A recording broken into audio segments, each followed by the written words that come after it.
बिस्मिल्लाहिर्रहमानिर्रहीम अस्सलाम वालेकुम। और आज हम इस वीडियो प्रेजेंटेशन में हम करने जा रहे हैं स्पेशल जर्नल के बेसिक कॉन्सेप्ट्स। तो आइए स्टार्ट करते हैं स्पेशल जर्नल। अच्छा जी, स्पेशल जर्नल्स क्या है? स्पेशल जर्नल 5 तरह के स्पेशल जर्नल्स होते हैं, जिसमें कैश बुक भी आता है, परचेज जर्नल भी आता है, sale journal, purchase return journal और सेल रिटर्न जर्नल। क्योंकि लार्ज ऑर्गेनाइजेशंस जो हैं, जिनके पास वॉल्यूम ऑफ ट्रांजेक्शन बहुत ज़्यादा होता है, तो वो सब्सिडरी बुक्स मेंटेन करती हैं rather than each and individual customer के लिए या सप्लायर के लिए वो एक नया लेजर खोलें। वो सब्सिडरी लेजर का कॉन्सेप्ट, सब्सिडरी बुक्स का कॉन्सेप्ट अप्लाई करती हैं और उसमें फिर वो स्पेशल जर्नल्स को इम्प्लीमेंट करती हैं। और उसमें हमने कैश बुक पहले डिस्कस कर ली है। इस वीडियो में हम ये समझेंगे कि purchase journal, sale journal, sale purchase return journal, sale return journal क्या होता है। तो हम कुछ बेसिक टर्मिनोलॉजीज को समझने की कोशिश कर लेते हैं कि परचेज जर्नल क्या होता है। Purchase journal simple is that कि जितनी भी क्रेडिट परचेजेस होंगी, आपने जो भी goods for the resale purpose की होंगी, परचेज की होंगी क्रेडिट पे, वो परचेज जर्नल में रिकॉर्ड हो। और ये परचेज जर्नल में प्रैक्टिकली रिकॉर्ड ऐसे होती हैं जब इनवॉइस, जब गुड्स रिसीव होती हैं सप्लायर की तरफ से और उनकी तरफ से वो इनवॉइस भी आ जाती है, तो परचेज डिपार्टमेंट और स्टोर डिपार्टमेंट जो है वो जो परचेज ऑर्डर दिया होता है उससे कंपेयर करके अपने पास गुड्स रिसीव नोट बनाता है और परचेज जर्नल में एंट्री कर देता है। परचेज जर्नल में याद रखिएगा सिर्फ और सिर्फ क्रेडिट परचेज ही की एंट्रीज आएंगी, इसमें कैश परचेज नहीं आएगा। इनवॉइस क्या होती है? जब भी कोई बिजनेस मैन कोई सेल करता है तो उस पे एक वो इनवॉइस, एक डॉक्यूमेंट बनाता है जो अपने कस्टमर को भेजता है कि इसमें वो बताता है कि इसमें कौन कौन सी गुड्स उसने सेल की, उनकी क्या डिस्क्रिप्शन थी, क्या क्वांटिटीज थी, किस प्राइस पे की, और अगर कोई ट्रेड डिस्काउंट है या कोई एडिशनल चार्जेस है तो वो भी वो इसमें मेंशन कर देता है। इसी तरीके से डिस्काउंट होते हैं। डिस्काउंट तो ऑब्वियसली ये है कि अगर आपने कुछ चीज सेल आउट की और उसको उस पे आपने उसको डिस्काउंट दिया, तो फिर वो डिस्काउंट जो है वो उसकी प्राइसेस को कम कर देता है जिसने भी परचेज किया होता है। जैसे मिसाल के तौर पे 2 तरह के डिस्काउंट होते हैं, एक होता है ट्रेड डिस्काउंट और एक होता है कैश डिस्काउंट। ट्रेड डिस्काउंट तो ये होता है जनाब कि इसमें अगर आपने कोई भी इनवॉइस प्राइस पे जो आपने ऑफर किया, कैटलॉग प्राइस या कोटेशन, उस पे जो डिस्काउंट दिया स्पेसिफिक परसेंटेज पे, उसको हम ट्रेड डिस्काउंट कहते हैं। ये मैन्युफैक्चरर होलसेलर्स को भी देते हैं और होलसेलर रिटेलर्स को भी देते हैं। एक होता है कैश डिस्काउंट। कैश डिस्काउंट इसलिए दी जाता है ताकि अर्ली पेमेंट आ जाए रिसीवेबल्स की तरफ से, कस्टमर की तरफ से, उनको इनकरेज करने के लिए कि भाई आप अगर आप जल्दी पेमेंट कर देंगे तो मैं आपको कैश डिस्काउंट भी दे दूंगा। इसी तरह से जैसे परचेज जर्नल होता है, उसी तरीके से purchase return and allowance journal भी होता है, जिसमें आपसे वो एंट्रीज रिकॉर्ड करते हैं जिसमें आपने कोई गुड्स जो क्रेडिट पर परचेज की थी उनको रिटर्न कर दिया अपने सप्लायर को या वेंडर को या अकाउंट्स पेबल को, तो वो purchase return and allowance journal कहलाता है। एक डॉक्यूमेंट जो आप लोगों को समझना चाहिए कि एक यूज होता है डेबिट नोट। डेबिट नोट क्या होता है कि when goods are return, debit note is sent to the supplier by the buyer.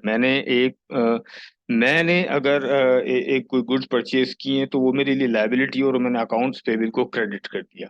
जब मैं उसको गुड्स रिटर्न करूंगा तो मैं अकाउंट्स पेबल को डेबिट कर दूंगा, इसलिए डेबिट नोट भेजा जाता है सप्लायर को। डेबिट नोट में क्या होता है? Debit note contains the date of return, name of the supplier to whom the goods have been return, details of the goods return, reason for the returning of goods. और debit note informs the supplier that this his account has been debited with the value of the goods return. Obviously अगर मैंने 100 rupees के goods credit पे purchase किया और 10 rupees की goods return कर दी, तो मैं अकाउंट्स पे बिल्कुल डेबिट करूंगा 10 रुपीज से और परचेज रिटर्न अलाउंस को क्रेडिट कर दूंगा 10 रुपीज से। इसलिए डेबिट नोट इशू किया जाता है। और इसका दूसरा फॉर्म है क्रेडिट नोट। ये क्रेडिट नोट कौन, जैसे हम अपने सप्लायर को डेबिट नोट देते हैं, इसी तरह से हमारा कस्टमर जो है, हमारा जो सप्लायर है, हमारा जो सप्लायर है वो हमको क्रेडिट नोट देता है। देखिए, मैं अपने सप्लायर के लिए क्या हूँ, अकाउंट रिसीवेबल। उसने अपनी बुक्स में मुझे रिकॉर्ड किया होगा अकाउंट रिसीवेबल। तो जब वो मैं उसको माल वापस करूंगा तो वो अकाउंट रिसीवेबल को क्रेडिट कर देगा, इसीलिए वो क्रेडिट नोट देता है, और सप्लाई और परचेजर जो है वो डेबिट नोट इशू करता है। सेल जर्नल, जैसे परचेज जर्नल की हमने बात की कि परचेज जर्नल में सिर्फ और सिर्फ वो क्रेडिट परचेजेस आएंगी जो मैंने रीसेल पर्पस के लिए की। इसी तरह से सेल जर्नल में भी हम वो सेल्स रिकॉर्ड करते हैं जो गुड्स हमने क्रेडिट पे सेल की अपने नॉर्मल कोर्स ऑफ बिजनेस में। यानी अगर मैंने फर्नीचर या फिक्स एसेट सेल आउट किया तो वो नहीं आएगा, सिर्फ और सिर्फ वो गुड्स जो मैं अपने बिजनेस में सेल करता हूँ वो चीज अगर मैंने क्रेडिट पे दी है तो वो सेल जर्नल में आ जाएगी। अच्छा, साथ साथ सब्सिडरी लेजर का कॉन्सेप्ट भी समझते हैं। सब्सिडरी लेजर का मतलब ये है कि जहाँ पे बहुत ज्यादा ट्रांजेक्शन होती हैं, बहुत ज्यादा कस्टमर्स हैं, बहुत ज्यादा सप्लायर हैं, तो फिर वहाँ पे सब्सिडरी लेजर का कॉन्सेप्ट इंट्रोड्यूस होता है। सब्सिडरी लेजर जो है वो क्या होता है, वो एक जनरल लेजर कंट्रोल अकाउंट होता है, और उसमें इंडिविजुअल सब्सिडरी लेजर पेएबल और subsidiary laser receivable, individual suppliers के लेजर खोले जाते हैं और इंडिविजुअल कस्टमर्स के लेजर खोले जाते हैं, और उसमें इन तमाम ट्रांजेक्शन को रिकॉर्ड किया जाता है। और उस सब्सिडरी लेजर से ही फिर एक कंट्रोल अकाउंट बनता है। कंट्रोल अकाउंट जैसे कि आपका account receivable control account, account payable control account, यानी कि जो अकाउंट पेबल सब्सिडरी लेजर में इंडिविजुअल सप्लायर्स के या वेंडर्स के जो बैलेंसेस आ रहे होते हैं वो कंट्रोल अकाउंट में ट्रांसफर कर दिए जाते हैं, टोटल यानी टोटल अकाउंट पेबल। इसी तरह से अकाउंट रिसीवेबल सब्सिडरी लेजर में जो इंडिविजुअल बैलेंसेस आ रहे होते हैं कस्टमर्स के वो ट्रांसफर कर दिए जाते हैं अकाउंट रिसीवेबल कंट्रोल अकाउंट में, ताकि टोटल ये पता चल जाए कि रिसीवेबल कितना है या टोटल पेबल कितना है। ये जहां ज्यादा वॉल्यूम ऑफ द ट्रांजेक्शन होती है वहां पे ये यूज किया जाता है। तो सब्सिडरी लेजर जरूरी नहीं अकाउंट्स पेबल और अकाउंट रिसीवेबल में हो, सब्सिडरी लेजर आपके इन्वेंट्री में भी सब्सिडरी लेजर यूज होते हैं, आपके फिक्स एसेट्स में भी सब्सिडरी लेजर यूज होते हैं, जहां पे कैटेगरीज और क्लासिफिकेशन बहुत ज्यादा हो। मिसाल के तौर पे अब मशीनरी है, मशीनरी में भी 10 तरह की मशीनरीज मेंटेन की हुई है किसी कंपनी ने, तो वो उनके सब्सिडरी लेजर को खोल लेती है। अब फॉर्मेट क्या होता है स्पेशल जर्नल का, देखें ये परचेज जर्नल है जो मैं थोड़ी देर पहले जिक्र कर रहा था कि परचेज जर्नल सिंपल, बड़ा सिंपल है। आपने सिर्फ और सिर्फ क्रेडिट परचेजेस यहाँ पे रिकॉर्ड करनी है। एक डेट का कॉलम आएगा, एक इनवॉइस नंबर आएगा, एक नेम ऑफ सप्लायर या क्रेडिटर आएगा, लेजर फोलियो और पेज नंबर यहाँ पे आ जाएगा, और अमाउंट यहाँ पे आ जाएगी। ये परचेज जर्नल है। इसी तरीके से purchase return and allowance journal है, लेकिन एंट्रीज वो आएंगी जिसमें हमने गुड्स रिटर्न की हूँ अपने सप्लायर को।